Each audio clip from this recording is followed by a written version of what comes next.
Okay, let's go ahead and get going. It looks like most everybody has joined that will. So, thank you very much for joining this month's virtual gathering of the Living Shorelines Community Practice. I am Suzanne Simon with Restore America's Estuaries. Since we have a number of new folks who have joined us for the first time, I will very quickly go over the who we are. That is, so Restore America's Estuaries is dedicated to the protection, restoration of bays and estuaries as essential resources for our nation. As part of that, we have taken on Living Shorelines in all of their forms as one of our program areas. And as part of that as well, we have developed this community of practice over time. The intent of this community of practice is to provide a chance for folks to connect. So one of the things that we have heard over the years is that going to meetings in person and all of those other more formal activities is very important. At the same time, people wanted a chance to connect with people around the country in a way that didn't necessarily require a whole bunch of travel. So we are delighted to have you here, and so we're going to head and jump into the agenda. So everybody is aware the broadcast is being recorded. And it will be posted onto the Ray YouTube channel. I am admittedly a little behind on that in terms of posting, but know that it is being recorded. Everyone is currently on mute. When we get to a point where there's a chance for Q&A or updates, use your GoToWebinar screen, for lack of a better word, your little control panel, to raise your hand or email me a question, and I can either ask the question on your behalf for the update, or I will unmute you. So with that, I will go ahead and jump into the national update. It's relatively quiet. A lot of people are on vacation. So the two that I have on the national front is for the 2018 summit, which is coming up in December of this year in California. Poster opportunities are still available.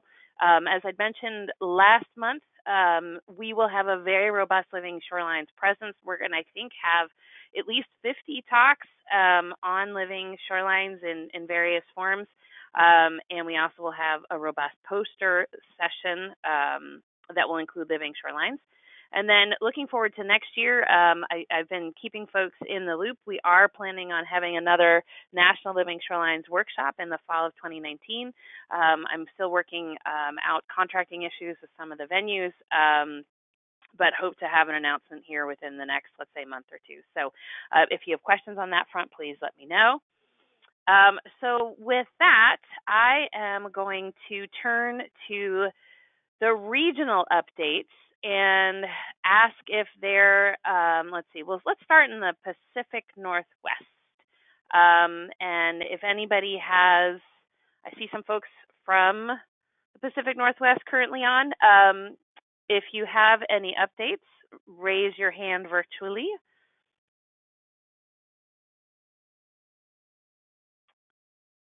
Okay, I'm just going to go ahead and quick go through Great Lakes. Any updates?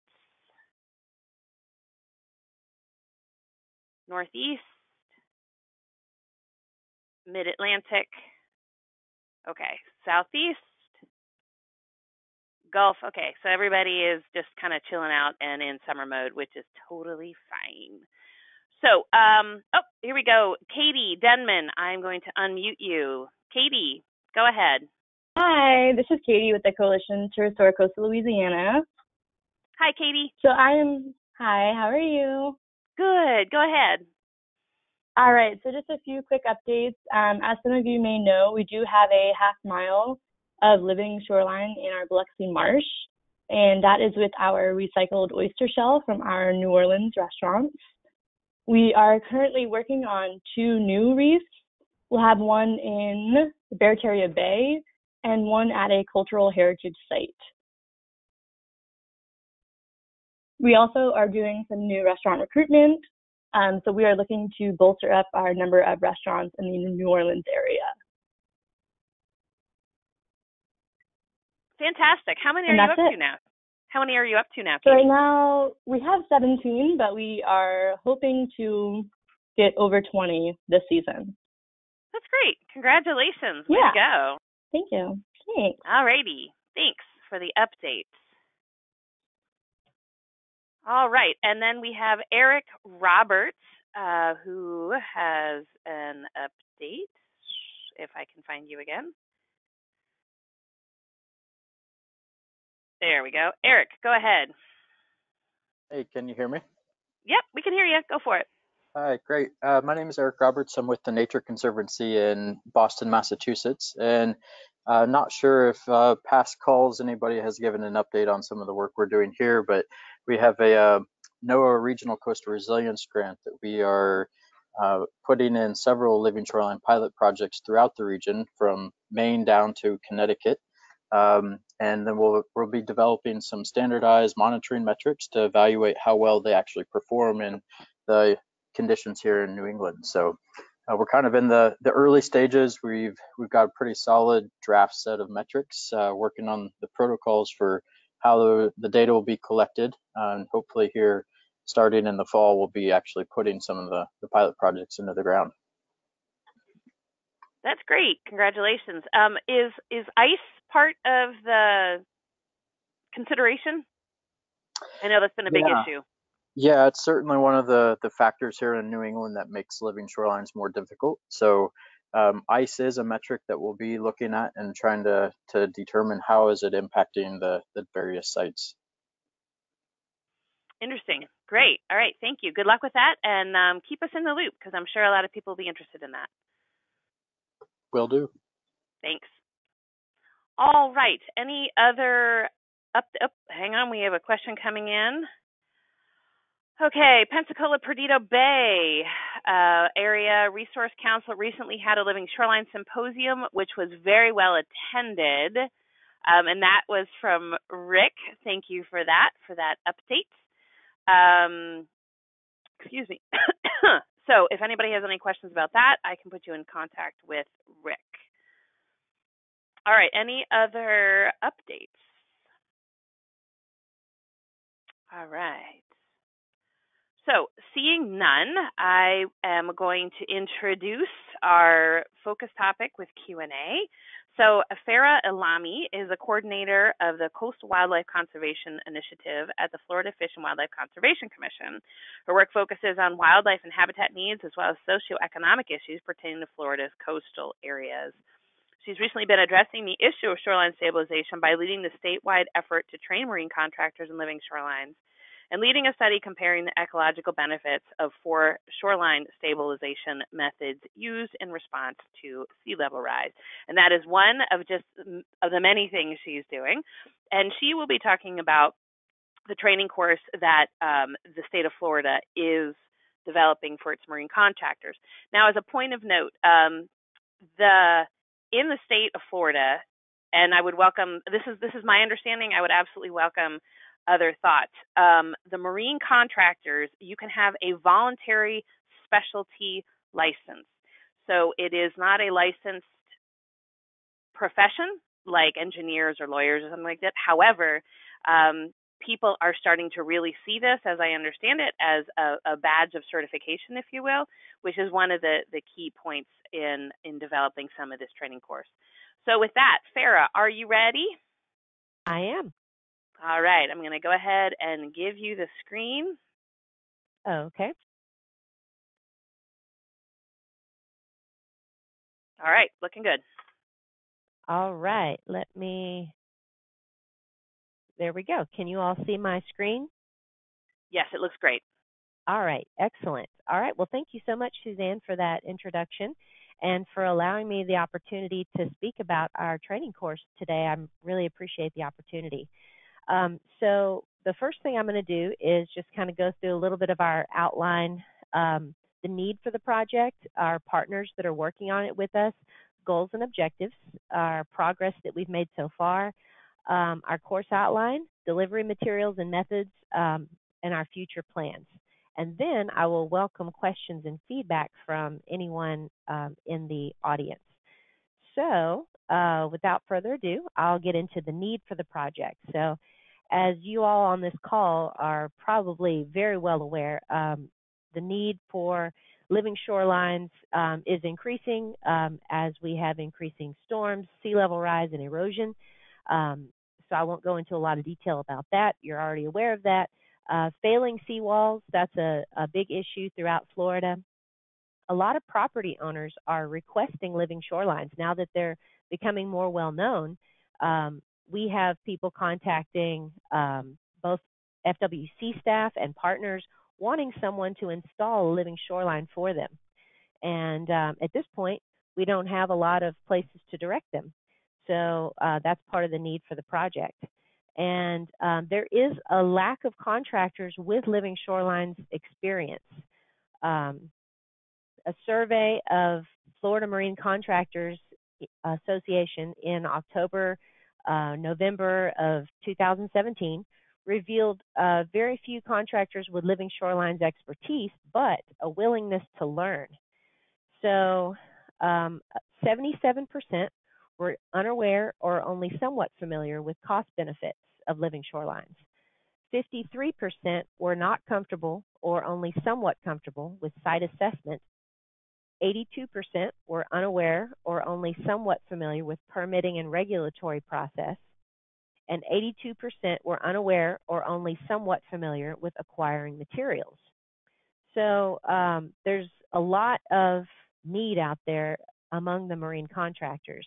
Now, some of the reasons that were listed for not offering living shorelines included unrealistic expectations of the certainty of success, and some of them were not convinced yet of the benefits in the face of large storms. So those are some areas where we can provide them more information about those topics. Currently, there is no contractor-specific training yet available for Florida. We do have other resources, such as the Living Shorelines Academy, which is online available training. It's not specific to Florida, but it is available. We do have a few individual workshops that have been done and will continue to be done, I'm sure. There's also a Florida Master Naturalist program that has a coastal restoration course. And so those are some options that are available, but none that are specifically geared towards marine contractors. However, we do have a lot of state agencies and partners that are willing to develop the training. And so with all of that in mind, we are moving forward on the project as we have demonstrated both the need and the availability of people who are willing to help. So that leads me to my next point, which is our partners. This is some of our partners, and they contribute in a number of ways, both content development and review, delivery, and logistics planning. All of those are things that our partners are contributing to this project. So some of our goals and objectives. The overall goal of the project is to increase the number of marine contractors who can assess dynamic eroding shorelines and provide solutions featuring living shorelines where feasible. So the primary focus is true living shorelines, but hybrids or redeemed seawall options, as they're sometimes called, will be covered as well in our course. So our objectives are to create and deliver an interactive 2-day course, and this will train marine contractors in selling points, feasibility, implementation, and maintenance. And so after the course, participants should be able to communicate to homeowners about the benefits and relative costs of shoreline stabilization options. They should be able to confidently perform a site assessment, evaluate design options, and to navigate the permitting process. Then they should be able to implement a full living shorelines project with vegetation and or breakwater materials. And finally, they should be able to follow up and provide homeowners with maintenance. And then our second objective is to offer a certification and or continuing education unit incentive to contractors who attend the training. And I'm going to talk a little bit about that a little bit later on. And then thirdly, our objective is to develop a mentorship program for marine contractors for continued learning and support. So what have we done so far? As I mentioned, we conducted a needs assessment that was conducted both online and via paper surveys. It was sent to the Florida Marine Contractors Association member list. We have a working group that consists of many Living Shorelines practitioners and those very familiar with Living Shorelines. We've had meetings in different locations around Florida with both live and virtual access. Our course outline, it's based largely on the needs that were identified by the contractors. Resources compiled, those include our website, which is pictured in the top right of your screen, includes Living Shorelines Academy, the Virginia Institute of Marine Science, and many other articles, brochures, guides, and lots of background resources that we've compiled. And then our delivery materials are still being revised. They incorporate some parts of the existing resources so that we're not reinventing the wheel. Funding. We applied for one grant, which was not awarded, but we're in the process of applying for another grant, and we're looking for other funding opportunities. Right now, the project is not funded, but we are moving forward, whether we receive funding or not. The scale of our project will be different depending on whether or not we receive funding for the project. And then we are applying for our course to offer continuing education units. And as Suzanne mentioned in the beginning, these CEUs would be available to marine contractors who are licensed by the Construction Industry Licensing Board. So it's an advantage to them to take the course because they have a requirement in order to maintain their license or their registration. They have a requirement to do 14 continuing education unit hours per 2 years. So we're hoping that that incentive will drive them to our course. And in addition to that, we have been invited to preview our course at the Florida Marine Contractors Association Expo, which is in October in Tampa. We've been given a 2-hour chunk of time to preview our course, and we can also table in the exhibit hall. And during the preview, we're going to seek feedback from the attendees about the content of the course. So just to kind of give you an idea of what our course outline looks like, each module covers 2 to 3 main topics, and each topic will be addressed in 20 to 25-minute increments. We do have field trips built into our course. These will be conducted after their associated module. And then the total number of instruction hours is 6 hours, not including the tests, the field trips, and other wrap-up items.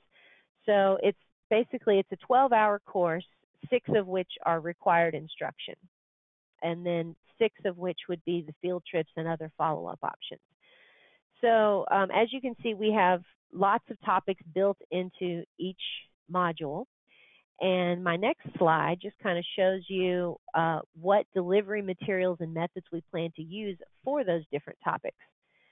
So delivery will consist of presentations, handouts, videos, group exercises, guided online exploration, discussions, and field trips. So we're incorporating a lot of different methods to get the material across. And participants will receive a workbook and a flash drive with additional resources. And participants will be encouraged to follow up with a mentor if they have questions as they begin implementing Living Shorelines.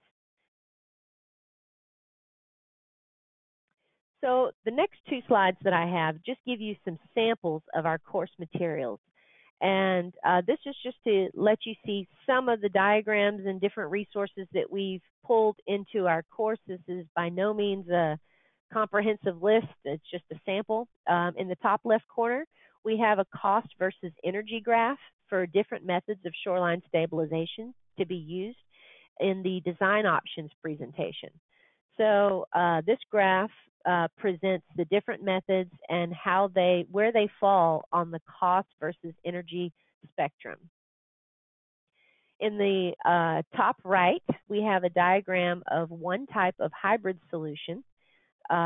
Several other diagrams that we have feature other types of living shorelines and hybrids. So diagrams, these diagrams are found actually on our Florida Living Shorelines website, so we can incorporate those into our course. The bottom left is a diagram of oyster reef layout, and this will be used in our implementation module. And then the bottom right is a diagram of planting layout for high marsh, mid marsh, and low marsh, and this will also be used in our planting implementation module.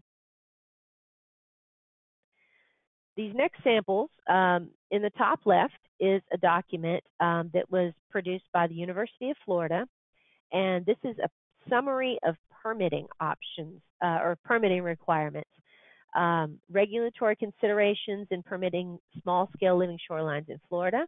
This is a very valuable resource for us to be able to communicate to marine contractors how to navigate the permitting process, and it covers both the federal and state permitting requirements for Florida. In the middle, top middle, what we have here is a living shoreline suitability model for Tampa Bay. This was actually developed by our Fish and Wildlife Research Institute, and currently we only have it available for the Tampa Bay area, but the suitability model can be used in site assessment exercises where appropriate in the matching parts of the state where it's appropriate. In the top right is a NOAA Living Shorelines infographic that you probably have all seen. We're planning to use this in our selling points module. And then I'm almost positive everyone has seen the bottom right, the SAGE Shoreline Stabilization Continuum from green to gray. And we're planning to use this when we're discussing different design options. So our future plans. We plan to finalize all of our materials by October 2018, so that's coming up very quickly. We need to secure funding as soon as possible, and the funding will support a coordinator and primary instructor for the course. And in addition to a primary instructor, we also need to line up instructors by the end of this year. Several of our partners who are working on this project with us may serve as instructors, depending on their availability, etc. Fourthly, we are going to develop a state certification procedure. This may be similar to other green industries certifications. This is something that we still need to look into and figure out exactly how to go about this. Fifth, we would like to pilot the course in an area of high need. We're considering piloting the course in the Tampa Bay area in early 2019. This is not set in stone, but that's where we are planning to pilot the course. And then following that, the course will be delivered and taught at least once, preferably more than that, in each of the 5 regions of the state, depending on our funding availability. And then after that, the mentoring program, we would like to implement that. And that may start as simply as a list of contacts for help, but we hope to develop that into a formal program where graduates of the course are assigned a more experienced contractor to work with during their first year following the training. We're still developing this idea and figuring out exactly how it's going to work out. And then finally, we can list all the trained contractors on the Florida Living Shorelines website so that property owners can easily find them. And so then that circles back to the initial need that I mentioned, where we have property owners contacting us saying, who can do this for us? So once we have graduates of our program, then we can provide a list of all those who have taken the training, not recommending anything in particular, but just saying these contractors have taken our training. So with that, I will go ahead and close out, and hopefully you all have some questions and feedback for me. So I will go ahead and hand it back to Suzanne And I think your questions will probably come through her, or she can unmute you and you can ask directly. Yes, that would be great. Thank you, Fara. That was fantastic. And so this is your opportunity, that is the webinar participants, to ask questions. And please do so via using your control panel and raising your hand virtually, or you are also welcome to send me a question through the control panel as well. So while we wait for some of those to come in, Fara, I do have a question or two. So, and you sort of answered some of it, which was, who will the mentors be? And so until you get that first crop of trained contractors who are willing to be in that capacity, who are going to be the initial mentors? Would those be folks from state and public agencies, maybe some other contractors who might have some experience? What's the vision for that? Yeah, so that's a great question. What we're hoping is that some of our partners that are either with state agencies or nonprofits or whatever organizations they may be with that have the background in living shorelines, that some of them would make themselves available to be a point of contact, not necessarily a mentor per se in the early stages of the game, but that they would be a point of contact for additional information if they, run into snags along the way or something like that. Okay, great. Does that answer the question? It does. It does. Okay. All right, we have a question that came in. What is the total cost of the program you are trying to get funded? Is that just for the coordinator and primary instructor? And what is the total cost of implementation in case other states are interested in doing their own and need to budget? Oh, that's a great question. So our initial budget for the grant that we applied for was $100,000 for 1 year, basically. And that included both the instructor, the materials, the travel, all of the costs that would be associated with the project for 1 year. That was kind of on the on the low end, so to speak, in terms of trying to make sure that we covered all our expenses, but we had to stay under their maximum, which was $100,000. So ideally, we would have more than that to work with, but that was at a minimum, that would be the cost that we would need for 1 year.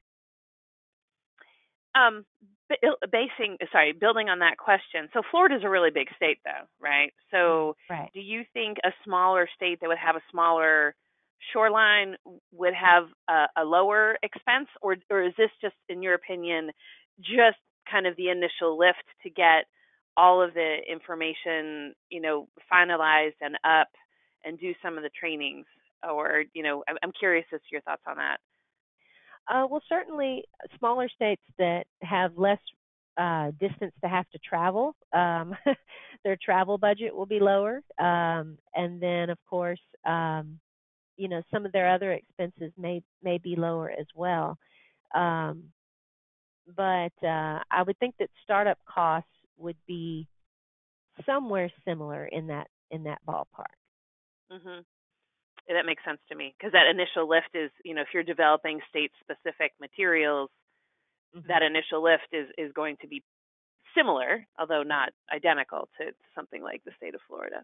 Okay, mm-hmm. Another question came in. Would you be able to share the questions and answers from the needs assessment? We are interested in seeing how you structured your questionnaires and how contractors responded. Oh, certainly. Yeah, I can. I guess the best way to do that would be to send it to you, Suzanne, and then you can send it out to the group. Would that be the easiest way? I can do that. The other thing is I can also, whoever, that's Karen who is asking that, maybe you can also get directly in touch with Fara, whose email is on the list. That might be just as simple too. Sure. Whatever works. Yep. Okay, great. Thank you, Karen. Oh, yay, the questions are coming in. All right, so yes. So another question is, how open has the Florida Marine Contractors Association been on this front? In other words, have they Did they come to you? Did you go to them, or you as part of the team? Um, you know, what's that relationship been like? Yeah, so we've actually had a great relationship that we've developed with the FMCA. We went to them. However, once we approached them, they basically welcomed us with open arms. And for last year at their annual expo, we had a table where we demonstrated some of the props, if you will, for living shorelines. And we distributed the survey. We answered questions that they had, all the stuff that goes along with tabling. But we generated interest through that method. And then this year, they've opened the door for us to do a lot more. And so I'm very happy about the relationship that we've developed with them. And I think it's great. That's fantastic. It's always good to have willing folks. Do you happen to know off the top of your head if other states have similar contractors associations? Because I think Florida is so big and has such a big coastline that would be a pretty substantial professional association. Yeah. I'm just curious if do you happen to know off the top of your head if others? I don't. I haven't looked into other states about that. I'm sorry. Oh no, it's okay. And maybe I'll throw that back out to the webinar folks to see if there is an equivalent in their state that maybe they can use the example that you have developed. In other words, like the relationship you've developed with your folks in Florida, maybe that can also help. Okay, another question came in. Can you please clarify which image had the costs versus energy dissipation information? Sure. So is that a question about the graph? I think so. That's okay. My interpretation of that one. Let me go back to that graph. And so basically, at the bottom level of the cost, you have planting, vegetation, and that can be used in anywhere from low to high energy. And of course, in the higher energy environments, that may need to be combined with other options as well. So that's why you see some of these other options that are in the higher energy side, such as the all the way at the top would include the bulkheads and seawalls. But in the middle, we can use materials such as oyster shell and other more dense material that can be used to form the other types of reefs. And then there is a product out there, I don't know if everyone is aware of this, bees. And now I forget what what it stands for, but it's a product developed out of the Netherlands.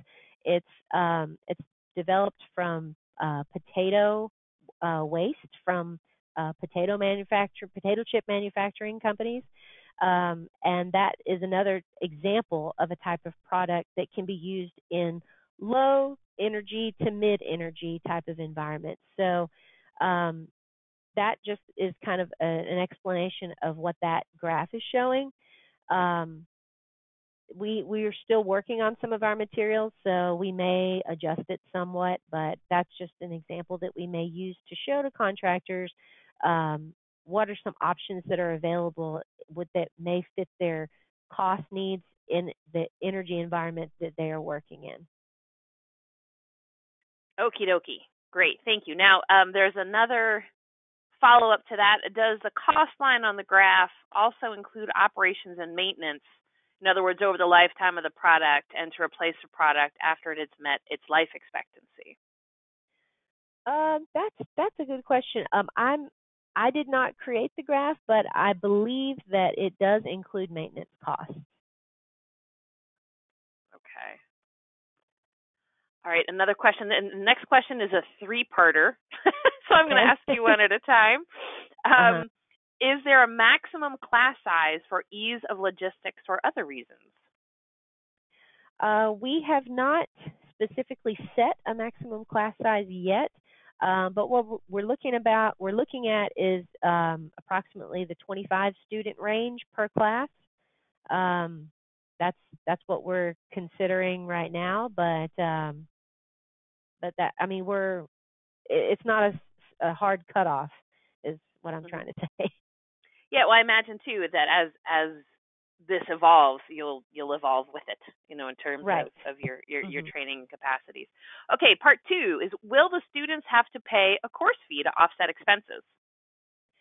Actually, we are planning to do this at no cost to the students. The only fees that they will need to pay are to the Construction Industry Licensing Board if they want to apply for their CEUs.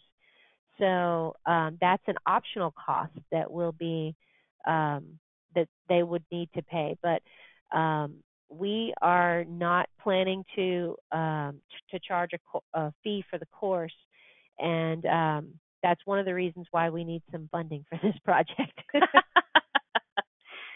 Makes sense. And Yep. and the third part is, and this may or may not be moot, but did you ask how much they would be willing to pay in the needs assessment? No, we didn't ask that.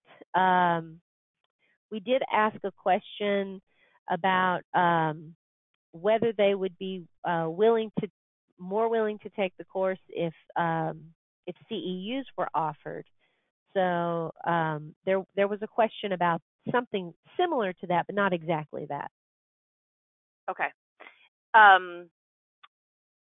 So one other thought too is, and you got to this in terms of the CEU aspect. So, but there's more than just CEUs to the voluntary specialty license for marine contractors, right? Like I looked at their website, and there's a whole bunch of things that they have to do. So it would just be a matter of maintaining their license would be the essential cost, and then if they chose this free course, they could submit it as evidence of CEUs, correct?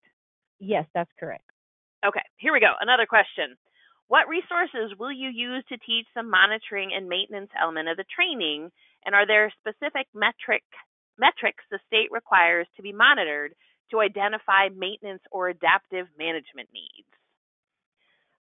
To my knowledge, there's not a monitoring requirement that will be required of them. That module will mainly focus on the maintenance aspects, not so much on the monitoring aspects.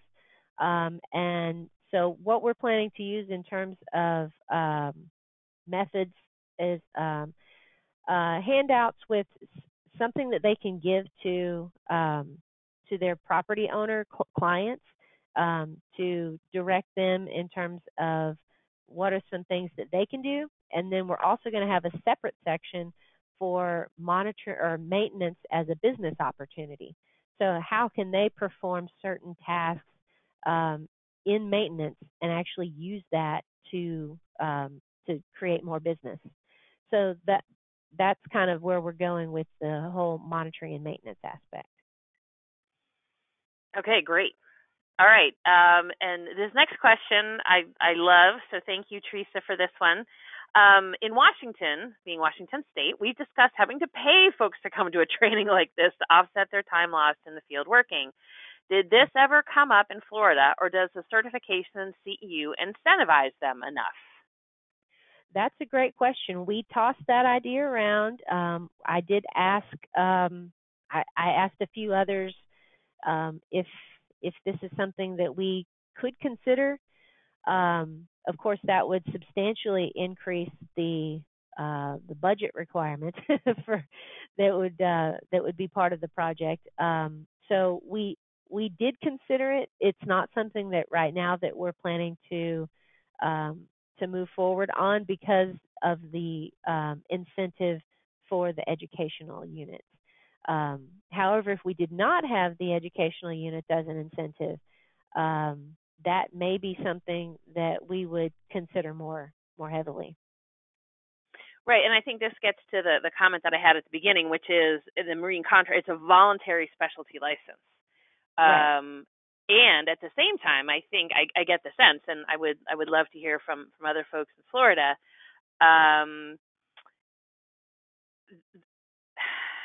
That basically having what in my head I think is a good housekeeping seal of approval from this body, I mean, that seems to be incentive enough. Whereas I know in other states, as Teresa commented, it's hard because there isn't that incentive. You have to feed them and pay them to come and other things. So I think it's fantastic that you are working in an environment where there seems to be enough demand. So that's great. Okay, wow, lots of questions. This is great. Is this link? We might have to have a part 2 with you, Fara. I don't know, and we'll do a teleconference. Okay, is this, I think, meaning the course, is this linked to any related design standards for living shorelines from the Florida Construction Licensing Board? The Florida Construction Licensing Board, I see what you're saying. Their design requirements from a construction standpoint. Is that the question? I think so. Okay. So in other words, is there a standard, and does this training go back to it? To my knowledge, they do not have any particular requirements in terms of a living shoreline. What criteria on their end that would have to meet? I'm still in the process of working with them and talking with them. So if they come back to me and say, hey, we have some specifics here that we think that you're not including yet, then we would certainly be willing to adjust our courses necessary to incorporate those. But to my knowledge right now, there are none. Okay.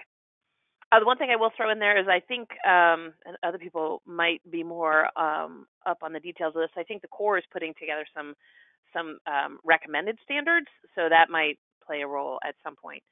Okie dokie. Another question. For contractors that complete the course but do not get certified, are there required refresher courses to prevent the training from going stale? We have not made it that far yet. So, we have not discussed refresher courses yet. Part of that will depend on whether our project gets funded for a longer term. Because right now what we're looking at is trying to get as many contractors in that and through that initial door as possible. And then I think once we have an idea of how many contractors we're talking here that can get certified, then I think we can start to look at options for refresher courses a little bit later on down the road. But right now, we don't have a specific plan for that right now. And a comment came in that said contractors care more about holding the trainings close to where they live and also scheduling it during the slower season for them. We had 50 sign up for a training. If they think it can bring them business, they will come. So so that's great. Some more questions. This is great, and I love it. Starts with I have so many questions. Are you confident or comfortable that the contractors can make proper evaluations and recommendations of site conditions, and who then has a liability if a product, I would also say if a project fails or the wrong thing was recommended? Again, in Washington, we have complex geologies that require geotechnical assessments that are usually external to the role a marine contractor typically plays. So I mean, are you confident that once I had the same question, honestly, like, are you confident that, once they go through this course, that most contractors will have the ability to go out and do a site assessment? Or do you think they would say, ooh, this is above my pay grade, I need to call my buddy, Jane or John Doe, who's an environmental engineer that specializes in coastal areas or something? Yeah, so that's a big reason for the mentorship program, honestly, is so that we can reinforce those concepts that they may have learned in the course, but they maybe didn't solidify. And also that's a big part of why we do field trips. So one of the most important field trips is probably the site assessment field trip, where we take them out and to a site that has not had any alterations done yet, and they take all the necessary measurements and observations and all the things that go into a site assessment that we're going to teach them ahead of time before we go in the field. They're going to have the classroom knowledge, and then once they go in the field, then they can solidify that, and then finally through the mentorship program, that will be kind of the safety net, so to speak, for in those instances, as you mentioned, where if it is a little beyond their pay grade, as you say, that we can refer them to either environmental engineers or whoever would be most appropriate to refer them to, because there's no way that through the one course that they're going to all of a sudden be specialists that can handle every situation that's thrown at them. But when we list the contractors that have taken the course, it's not going to be we're not going to hold FWC or any of our agencies liable as well, if they didn't, if something failed, then whose fault is that, type of thing. So we're going to have to work out the details on that.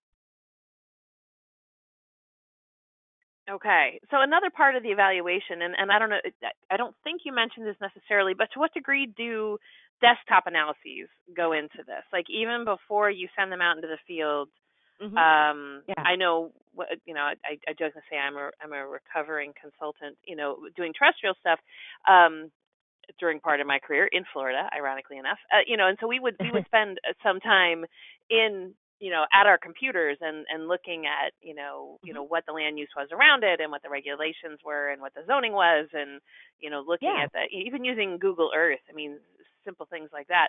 So to what degree are you encouraging folks to do that even before they do the on-site assessment? Yeah, that we actually have a whole segment in our course outline dedicated specifically to use of desktop analysis, which would include tools such as either Google Earth, or it could also include, in areas where it's available, a living shoreline suitability model. It could also include NOAA's Digital Coast. It could include other types of online resources that are available, sea level rise viewers, and different aspects that can be found online. And so we're going to have 25 minutes dedicated to the exploration of desktop analysis. So that's the length of time that we have dedicated towards it for now. Okay, well that makes sense. So I'm mindful of your time and everybody else's time. So I guess the one thing I would I'm very curious about. I know that this is not a completed project, and you are looking for feedback and suggestions. So all of you who have these great ideas and questions, please get in touch with Fara. So for people who are interested in maybe starting something like this in their respective states, what would you recommend so far? Like, oh man, like the big thing I've taken away this effort so far. We know you're not done. What would you give as advice to those folks? That's a great question. I think that the most pertinent advice that I could give is to do that needs assessment to the best of your ability. We would have liked to have had more respondents to our needs assessment than what we had, but we went with what was available, and so I would highly encourage getting and making your questionnaire, your needs assessment, have the right information that you need to get from the contractors, because that's going to be the basis of what you do to design your course, is what needs do they have. And so I would, that's the starting point, and I think that that's essential to starting a program. Okay, great. That's fantastic. So let's see. Do we have any other questions or comments? Hands up. Send a question. Hang on, let me just double check my email, make sure nothing's come in that way. And let me just add one other thing to that, and that is the essential component of having partners. Without partners, this would be a lot more difficult, and it would not be as robust of a program without having input from multiple state agencies, multiple nonprofits, and lots of organizations that have the expertise to contribute to the course. So I just would like to add that it's essential to have those partners. That's great. Thank you. And can you put it on that your last slide, and then so people can get your email again? There you go. Give her a ring or send her an email. And so, Fara, I'm going to go ahead and take back the